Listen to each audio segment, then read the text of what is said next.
ചോദ്യങ്ങളുണ്ടോ ഇന്ന് രാവിലെ? മറുപടികളുടെ ദൈവം വെയിറ്റ് ചെയ്യുന്നു.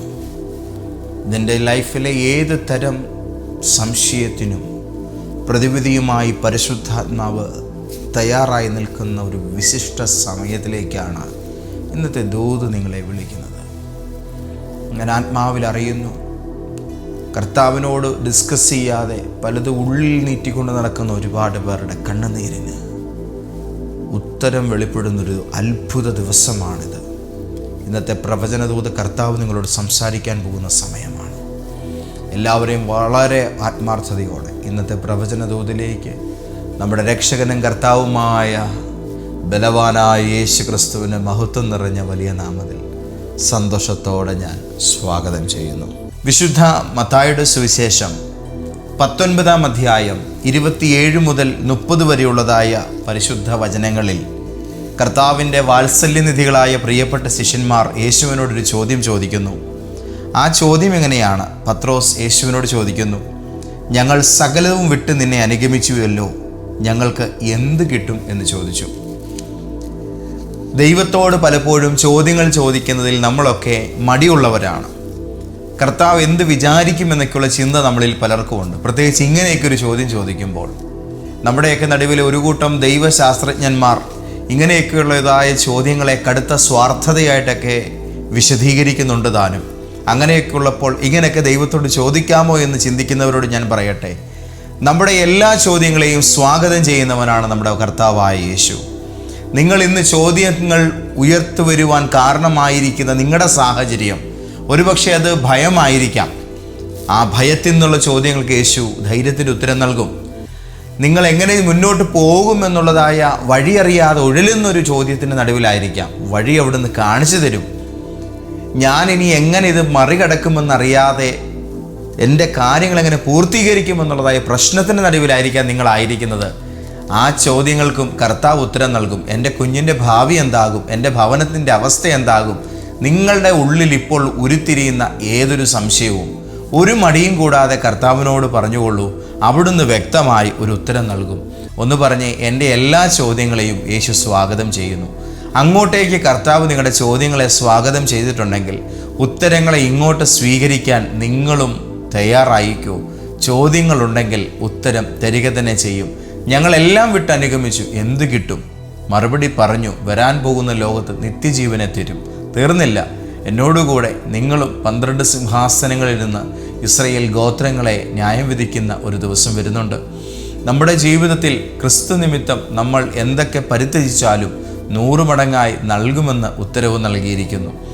പലപ്പോഴും ഇങ്ങനെയുള്ള ചോദ്യങ്ങളുടെയൊക്കെ പുറകിൽ കർത്താവെ ആരും കാണുന്നില്ല, പക്ഷേ ഞാൻ അങ്ങയുടെ നാമത്തിനോട് എടുക്കുന്ന ഈ ഒരു ഇനിഷ്യേറ്റീവൊക്കെ, അങ്ങേക്ക് വേണ്ടി ഞാൻ സഹിക്കുന്ന ഈ ത്യാഗമൊക്കെ എൻ്റെ പൊന്നു കർത്താവെ അങ്ങ് കാണുന്നുണ്ടോ? അങ്ങയുടെ മനസ്സിലുണ്ടോ? ഇതൊക്കെ ഞാൻ ഈ അനുഭവിക്കുന്നതൊക്കെ കാണുന്നുണ്ടോ? ഇതൊക്കെയാണ് സത്യത്തിൽ ഇങ്ങനെയൊക്കെയുള്ള ചോദ്യങ്ങളുടെ പുറകിലുള്ള ചേതോവികാരം. ആ ചോദ്യത്തിൻ്റെ പുറകിലെ ഏറ്റവും വലിയ അന്വേഷണം അതാണ്. ഞാനെടുത്ത ത്യാഗം അങ്ങയുടെ ശ്രദ്ധയിൽപ്പെട്ടിട്ടുണ്ടോ? ഞാൻ അനുഭവിക്കുന്ന ബുദ്ധിമുട്ടുകൾ അങ്ങ് കണ്ടിട്ടുണ്ടോ? അങ്ങയുടെ നാമത്തിനു വേണ്ടി ഞാൻ ചിലതൊക്കെ വേണ്ടെന്ന് വെച്ചത് അങ്ങയുടെ ലിസ്റ്റിലുണ്ടോ കർത്താവേ? അങ്ങ് അതൊക്കെ എഴുതി വെച്ചിട്ടുണ്ടോ? ഒന്നും മറക്കുന്നില്ല. എൻ്റെ സ്മരണയുടെ ഗ്രന്ഥത്തിൽ നിൻ്റെ പേരും നീ എനിക്ക് വേണ്ടി ചെയ്തതൊക്കെയും ഞാൻ ഓർമ്മിക്കുന്നു. ഞാനൊന്നും മറന്നു കളയുവാൻ അനീതിയുള്ള ദൈവമല്ല. അവിടുന്ന് സകലതും ഓർമ്മിക്കുന്നു. അവിടുന്ന് ഓർമ്മിക്കുന്നതിനൊക്കെയും മറുവശത്ത് ഒരു വലിയ പ്രതിഫലവും ഉണ്ട് താനും. പലപ്പോഴും കർത്താവിനോട് ഞാൻ എൻ്റെ ജീവിതത്തിൽ ചോദ്യങ്ങൾ ചോദിച്ചപ്പോൾ യേശു എനിക്ക് നൽകിയ ഉത്തരങ്ങളെക്കുറിച്ച് ഒറ്റ വാക്ക് ഞാൻ പറയാം. ഞാൻ എന്ത് എന്ന് ചോദിച്ചപ്പോഴൊക്കെയും യേശു എനിക്ക് എന്ത് എന്നതിൻ്റെ ഉത്തരവല്ല, എന്തുകൊണ്ട് എന്നതിൻ്റെ മറുപടിയാണ് നൽകിയത്. നമുക്ക് ആ ഉത്തരമാണ് വേണ്ടത്. പലപ്പോഴും കർത്താവെ ഈ പ്രശ്നം എന്താ എങ്ങനെ ചോദിക്കുന്ന നേരത്ത്, മോനെ ക്രിസ്റ്റി, നിൻ്റെ ലൈഫിൽ ഇങ്ങനെയുള്ള കാര്യങ്ങളിലൂടെ നീ കടന്നു പോകുന്നതിന് എന്തുകൊണ്ടാണെന്നുള്ളതായ വ്യക്തമായ ഒരു ക്ലിയർ ആൻസർ കർത്താവിൻ്റെ ഭാഗത്തുനിന്ന് നമുക്ക് കിട്ടും. നിങ്ങൾ ഇന്ന് പകൽ എന്തുകൊണ്ട് എൻ്റെ ജീവിതത്തിൽ ഇങ്ങനെ വന്നു എന്ന് കർത്താവിനോട് ചോദിച്ചു നോക്കൂ. നിങ്ങൾക്ക് ബോധ്യപ്പെടുന്ന വിധത്തിൽ ഒന്നെങ്കിൽ വാക്കായോ കാഴ്ചയായോ മറ്റൊരാളുടെ വാക്കിലൂടെയോ ആ മറുപടി 24 മണിക്കൂർ തികയുന്നതിന് മുമ്പ് തന്നെ നിങ്ങളുടെ കാതുകളിൽ എത്തിയിരിക്കും. നിങ്ങൾക്കത് ബോധ്യപ്പെടും. ആരും കാണാതെ പോകുന്ന ത്യാഗങ്ങൾ കർത്താവിൻ്റെ കണ്ണിൽ ഉണ്ട് എന്ന് നിങ്ങൾ അറിയണം. ഒന്നുകൂടെ പറഞ്ഞാൽ, നമ്മൾ ആരും കാണാതെ എടുക്കുന്ന ദൈവസന്നിധിയിലെ യേശു നിമിത്തമുള്ളതായ കഷ്ടപ്പാടുകളും പങ്കപ്പാടുകളും എല്ലാം, ആ ത്യാഗങ്ങൾക്കൊക്കെ, ആരും കാണാതെ യേശുവിന് വേണ്ടി എടുക്കുന്ന ത്യാഗങ്ങൾക്ക് എല്ലാവരും കാണുക അംഗീകാരം തരുന്നവനാണ് നമ്മുടെ കർത്താവ്. ആരും കാണാതെ നിങ്ങൾ വലിച്ചെറിഞ്ഞ വലയ്ക്ക്, ആരും കാണാതെ നിങ്ങൾ ഉപേക്ഷിച്ച പടകിന്, ആരും കാണാതെ നിങ്ങൾ സഹിച്ച ത്യാഗങ്ങൾക്ക് എല്ലാവരും കാണുക ഞാനൊരു സിംഹാസനത്തിൽ ഇരുത്തി നിനക്ക് പ്രതിഫലം തരുമെന്ന് പറയാനുള്ള വിശാല മനസ്കത നമ്മുടെ കർത്താവിനുണ്ടായി.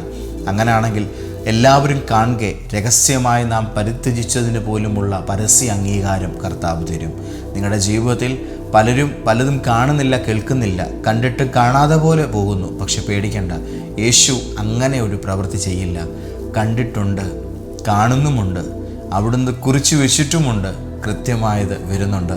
കർത്താവിൻ്റെ പൈതലെ, ഈ ദിവസങ്ങളിൽ ചില വല്ലാതെ പൊട്ടിത്തെറിക്കേണ്ട സാഹചര്യങ്ങളിൽ നീ ചിലത് വിട്ടുകൊടുത്തത്, മനഃപൂർവ്വം ചില കാര്യങ്ങൾ വേണ്ടാന്ന് വെച്ചത്, പോട്ടെ എന്ന് വെച്ചത്, ഇതിനൊക്കെ ഒരു പ്രതിഫലമുണ്ട് കേട്ടോ. ആമേൻ. പലരും ഇതൊക്കെ ഇനിയും നടക്കുമോ, അല്ലെങ്കിൽ പലരും എൻ്റെ അനുഗ്രഹങ്ങൾ അല്ലെങ്കിൽ പ്രതിഫലങ്ങൾ കൊണ്ടുപോകുമോ എന്നൊക്കെയുള്ള ഒരു സംശയത്തിൻ്റെയൊക്കെ പേരില്ല പലരും പലതിൻ്റെ പുറകിൽ ഇറങ്ങി പുറപ്പെടുന്നത്. ഒന്നുകൂടെ തീർത്ത് പറഞ്ഞാൽ, ചില കാര്യങ്ങൾക്ക് വേണ്ടി നമ്മൾ പലരെയും ആശ്രയിക്കുമ്പോൾ അവർ നമ്മളോട് പറയും, എൻ്റെ ഈ കാര്യം നടക്കട്ടെ, ഞാൻ അപ്പോൾ ഇത് ചെയ്യും. അപ്പോൾ നമ്മൾ മനസ്സിൽ പ്രതീക്ഷിക്കും, ഇപ്പം ഞാൻ അവരുടെ കൂടെ ഒന്ന് നിന്നാൽ, ഞാൻ അവരെ ഒന്ന് ഹെൽപ്പ് ചെയ്താൽ, അവരുടെ ആ കാര്യം നടക്കുമ്പോൾ എന്നെയും ഒന്ന് കരുതുമായിരിക്കും. ഇങ്ങനെ അങ്ങോട്ട് ചോദിക്കാതെ തന്നെ കരുതുമായിരിക്കും എന്നൊരു ചിന്ത ഉള്ളിൽ വെച്ചുകൊണ്ട് ചിലർ മാടിനെ പോലെ കിടന്ന് കഷ്ടപ്പെടും, വല്ലാതെ കിടന്ന് തത്രപ്പാട് വിടും. എന്നാൽ കാര്യം നടന്നു കഴിയുമ്പോഴോ അവരൊട്ട് ഗൗനിക്കത്തുമില്ല. ഇങ്ങനെയൊക്കെ നിങ്ങൾ എനിക്കൊണ്ട് ചെയ്തോ എന്നുപോലും തിരിച്ച് ചോദിക്കുന്ന നിലയിലേക്ക് കരിയാപ്പല പോലെ എടുത്ത് വെളിയിലോട്ട് കളയുകയും ചെയ്യും.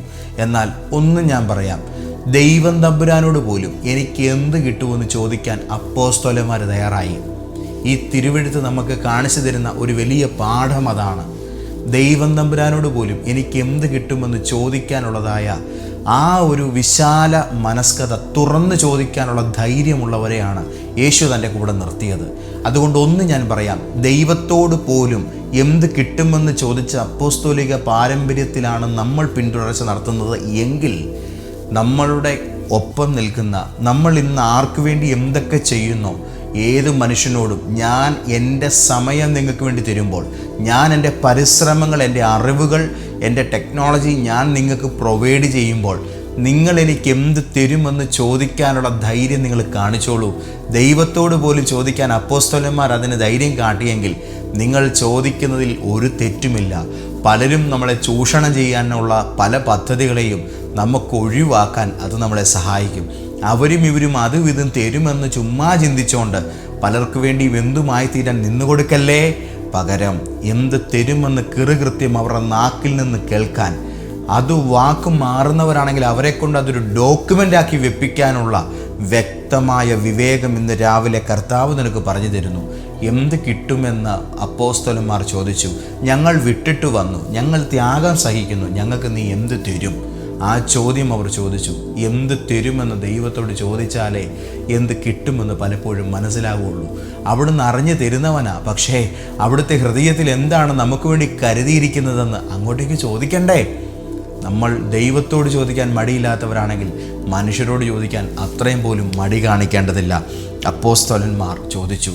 ഞാൻ എൻ്റെ വാക്കിനെ ഇവിടെ കൺക്ലൂഡ് ചെയ്യാൻ ആഗ്രഹിക്കുകയാണ്. അതിനോട് ചേർന്ന് ഒറ്റ വാക്കൂടെ പറഞ്ഞ് ഞാൻ അവസാനിപ്പിക്കാം. നിങ്ങൾ ഇന്ന് ദൈവത്തിന് കൊടുക്കുന്ന സ്ഥാനത്തിന്, കർത്താവിന് നിങ്ങൾ കൊടുക്കുന്ന സമയത്തിന്, ദൈവത്തിന് നിങ്ങൾ കൊടുക്കുന്ന മൂല്യത്തിന്, കർത്താവിൻ്റെ നാമത്തിന് വേണ്ടി നിങ്ങളെടുക്കുന്ന ത്യാഗത്തിന് മറുവശത്ത് ഒരു നല്ല പ്രതിഫലം ഒരുങ്ങി വരുന്നുണ്ട്. അതുകൊണ്ട് യേശു നിമിത്തം ഇന്ന് സഹിക്കുന്ന നഷ്ടങ്ങൾ നിങ്ങളുടെ ലാഭങ്ങളാണ്. യേശു നിമിത്തം നിങ്ങൾ ഇന്ന് സ്ട്രഗിൾ ചെയ്യുന്നത് നിങ്ങളുടെ നല്ല കാലത്തിൻ്റെ തുടക്കമാണ്. യേശു നിമിത്തം നിങ്ങൾ ഇന്നെടുക്കുന്ന ഏതൊരു ചലഞ്ചും നിങ്ങൾക്ക് ആശ്വാസമായി തന്നെ തീരും. കർത്താവിൻ്റെ കുഞ്ഞെ, കൈവിടാത്ത കർത്താവ് നിൻ്റെ കൂടെ നിൽക്കുന്നു. അപ്പോസ്തലന്മാർ ചോദിച്ചു, നമുക്കും ചോദിക്കാം. ഉത്തരങ്ങൾക്കുള്ള അർഹത നമുക്കുണ്ട്, മറുപടിക്കുള്ളതായ അർഹത നമുക്കുണ്ട്. അവിടുന്ന് അത് പരിഗണിക്കുന്നു. നീ ചോദിച്ചില്ലേ? നോ, അങ്ങനെ മാറ്റി നിർത്തുന്നില്ല. നീ ചോദിച്ചത് എന്നോടാണെങ്കിൽ ഞാൻ നിനക്ക് ഉത്തരം നൽകുക തന്നെ ചെയ്യും. പണ്ടൊരിക്കൽ അലക്സാണ്ടറിൻ്റെ കൊട്ടാരത്തിൽ ഒരു യാചകൻ ചെന്നു അത്രേ. യജമാനനെ, എനിക്ക് നിർവാഹമില്ല, എനിക്ക് എന്തെങ്കിലും തരണം. തൻ്റെ ഒരു സേവകനെ നോക്കിയപ്പോൾ അലക്സാണ്ടറിൻ്റെ നോട്ടത്തിൻ്റെ ആ ഗൗരവവും അതിൻ്റെ അർത്ഥവും മനസ്സിലാക്കിയ സേവകൻ കടന്നു ചെന്ന് ഒരു വലിയ കിഴി നിറയെ അയാൾക്ക് സ്വർണ്ണ നാണയങ്ങൾ കൊണ്ടുപോയി കൊടുക്കുന്നു. ചോദിച്ചതോ പ്രതീക്ഷിച്ചതോ ഇതൊന്നുമല്ല, പക്ഷേ ലഭിച്ചത് വലുതാണ്. അപ്പോൾ അയാൾ പറഞ്ഞു, അടിയൻ ചോദിച്ചത് വളരെ ലളിതമായതും എളിയപ്പെട്ടതുമാണ്, പക്ഷെ അവിടുന്ന് നൽകിയത് യജമാനനെ ഇത്ര വലുതാണല്ലോ. അലക്സാണ്ടർ അയാളോട് പറഞ്ഞു, നീ ചോദിച്ചത് അലക്സാണ്ടറിനോടാണ്, നീ ചോദിച്ചത് നിൻ്റെ അവസ്ഥയ്ക്കനുസരിച്ചാണ്, പക്ഷെ അലക്സാണ്ടർ തരുന്നത് അലക്സാണ്ടറിൻ്റെ മഹത്വത്തിനനുസരിച്ചാണ്. ചോദിക്കുമ്പോൾ മറുപടികൾ വരുന്നത് ദൈവത്തിൻ്റെ മഹത്വത്തിനൊത്ത വിധമാണ്. അതുകൊണ്ട് ചോദ്യങ്ങളെ കർത്താവ് സ്വാഗതം ചെയ്യുന്നു. നിങ്ങൾക്ക് ചോദ്യങ്ങളുണ്ടോ? നിശ്ചയമായും കർത്താവിന് അതിന് മേലൊരു ഉത്തരമുണ്ട്. ചിലതൊക്കെ ഉത്തരം കാണാൻ കഴിയാതെ വരുമ്പോൾ ചിന്തിച്ചു കൂട്ടി തല ചൂടാക്കുന്ന പരിപാടി നിർത്തിയിട്ട്, യേശുവേ ഇതെന്താകും, എനിക്ക് ഉത്തരം തരൂ, ഞാൻ എന്ത് ചെയ്യണം, എനിക്ക് മറുപടി തരൂ, കർത്താവേ എന്തുകൊണ്ടാണിത്, എന്നോട് സംസാരിക്കൂ. നമുക്ക് പറയാം, ഇന്നത്തെ ദിവസം പരിശുദ്ധാത്മാവ് നിങ്ങളോട് പറയുന്നു, ഞാൻ നിന്നെ മേൽ ദൃഷ്ടി വെച്ച് നിനക്ക് ആലോചന പറഞ്ഞു തരും. ഞാൻ നിന്നെ ഉപദേശിച്ച് പോകേണ്ട വഴി ഏതാണെന്ന് നിനക്ക് കാണിച്ചു തരും. നിങ്ങളൊരു പാതയിൽ ചെന്ന് നിന്ന് ഇടം വലം തിരിയണമോ എന്ന് നിരൂപിക്കുന്ന മാത്രയിൽ ഇതാകുന്ന വഴി, ഇതിലെ പൊയ്ക്കൊള്ളുക എന്നൊരു ശബ്ദം നിങ്ങൾ കേൾക്കും. നിന്റെ ഉപദേശകൻ ഇനി മറഞ്ഞിരിക്കുകയില്ല. ഇത്രമാത്രം പവർഫുള്ളായിട്ട് കർത്താവ് സംസാരിക്കുന്ന ഇന്ന് രാവിലെ ദൈവത്തോടിനി നമ്മുടെ ചോദ്യങ്ങൾ നമ്മൾ വെറും ധാരണകളായി മുൻവിധികളായി വെച്ചുകൊണ്ട് ഒന്നിനും ഇറങ്ങേണ്ട കാര്യമില്ല. അവിടുന്ന് ശക്തനാണ് നമ്മളോട് സംസാരിപ്പാൻ. നമുക്ക് പ്രാർത്ഥിക്കാം. പിതാവേ, ഒരു വലിയ ബോധ്യം ഞങ്ങളുടെ ഉള്ളിൽ നിന്ന് രാവിലെ പ്രവചന ദൂതിലൂടെ കർത്താവ് തന്നിരിക്കുന്നു. ഒന്നിനെക്കുറിച്ചും വിചാരപ്പെടേണ്ട, നിങ്ങളുടെ ആവശ്യങ്ങളെ സ്തോത്രത്തോടുകൂടി അറിയിച്ചാൽ മാത്രം മതി. എങ്കിൽ സകല ബുദ്ധിയും കവിയുന്ന ദൈവിക സമാധാനം നിങ്ങളുടെ നിലവുകളെ ക്രിസ്തുയേശുവിൽ കാക്കും എന്ന വചനത്തെ ഞങ്ങൾ മുറുകെ പിടിക്കുന്നു. അപ്പോസ്തലന്മാർ ചോദിച്ചപ്പോൾ ആ ചോദ്യത്തെ നിഷേധിക്കുകയല്ല, ഉത്തരം കൊടുക്കുകയാണ് ചെയ്തത്. ചെറിയൊരു ചോദ്യം, പക്ഷേ വലിയൊരു മറുപടി. ഞങ്ങളുടെ കുഞ്ഞു ചോദ്യങ്ങൾക്ക്, കുഞ്ഞു സങ്കടങ്ങൾക്ക് വിപുലമായ ഉത്തരങ്ങൾ, മറുപടികൾ നൽകി ആശ്വസിപ്പിക്കുന്നവനെ, നീ ഞങ്ങളുടെ രാജാവാണപ്പാ. ഇന്നത്തെ ദൈവാലോചനയുടെ നടുവിൽ ഹൃദയം തുറക്കുന്ന ഞങ്ങളുടെ പൊന്നുമക്കളെ എല്ലാവരെയും ഞാൻ യേശുവേ ഞങ്ങളുടെ പരിശുദ്ധ നാമത്തിൽ അനുഗ്രഹിക്കുന്നു. സർവൈശ്വര്യങ്ങളും നന്മകളും നിറവുകളും ഞങ്ങളുടെ കുഞ്ഞുങ്ങളുടെ മേലുണ്ടാകട്ടെ. പ്രാർത്ഥന കേൾക്കുന്നതിനും ഉത്തരങ്ങളുടെ ദൈവം ഇന്ന് പകൽ ഞങ്ങളുടെ മറുപടികൾക്കായി വെളിപ്പെടുന്നതിനായിട്ടും സ്തോത്രം. യേശുവിൻ നാമത്തിൽ തന്നെ ആമേൻ. ഏലിയാവിനൊരു ബോധ്യമുണ്ടായിരുന്നു, എൻ്റെ ദൈവത്തിനൊരു പ്രത്യേകതയുണ്ട്, അവൻ തീ കൊണ്ട് മറുപടി നൽകുന്ന, തീ കൊണ്ട് ഉത്തരം അരുളുന്ന ദൈവമാണ്. ആഹാ, ചോദിക്കാനൊരുവൻ ഉണ്ടെങ്കിൽ ഉത്തരം തരാൻ എനിക്കൊരുവനുണ്ട്. ഇന്ന് രാവിലെ ഈ ധൈര്യം നിങ്ങളെ തൊടട്ടെ.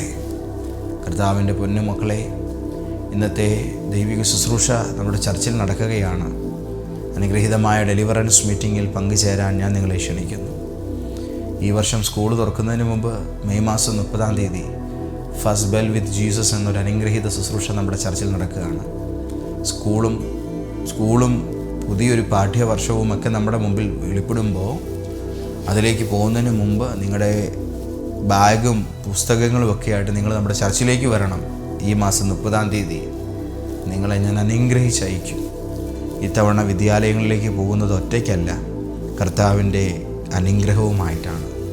ഈ വർഷം നമ്മൾ ഭയങ്കരമായി അനുഗ്രഹീത വിജയങ്ങളെ പിടിച്ചെടുക്കും. അതുകൊണ്ട് എല്ലാ കുഞ്ഞുങ്ങളുമായി മാതാപിതാക്കൾ വരിക. മറക്കണ്ട, ഈ വർഷം മെയ് മാസം 30-ാം തീയതി ഒരു ഭയങ്കര ശുശ്രൂഷ നിങ്ങളുടെ പൈതലിൻ്റെ മേൽ ദൈവം അയക്കാൻ പോകുന്നു. നമ്മുടെ കോട്ടയത്തെ ലൈഫ് ചേഞ്ചർ പ്രോഫറ്റിക് ചർച്ചാണ് അതിന് വേദിയാകുന്നത്. നിങ്ങൾ വരണം. ഇന്ന് അനുഗ്രഹീതമായ ഫാസ്റ്റിംഗ് പ്രയർ, ഉപവാസ പ്രാർത്ഥന നടക്കുന്നു. നിങ്ങൾ എത്തുക. കർത്താവ് നിങ്ങളെ അനുഗ്രഹിക്കട്ടെ. ആദ്യമായിട്ട് ഇത് കാണുന്നവർ സബ്സ്ക്രൈബ് ചെയ്യാൻ ഒരു കാരണവശാലും മറക്കരുത്. പ്രിയപ്പെട്ടവർക്ക് വേണ്ടി ഇത് ഷെയർ ചെയ്യാൻ അത്രയും പോലും മറന്നേക്കരുത്. കർത്താവ് അനുഗ്രഹിക്കട്ടെ.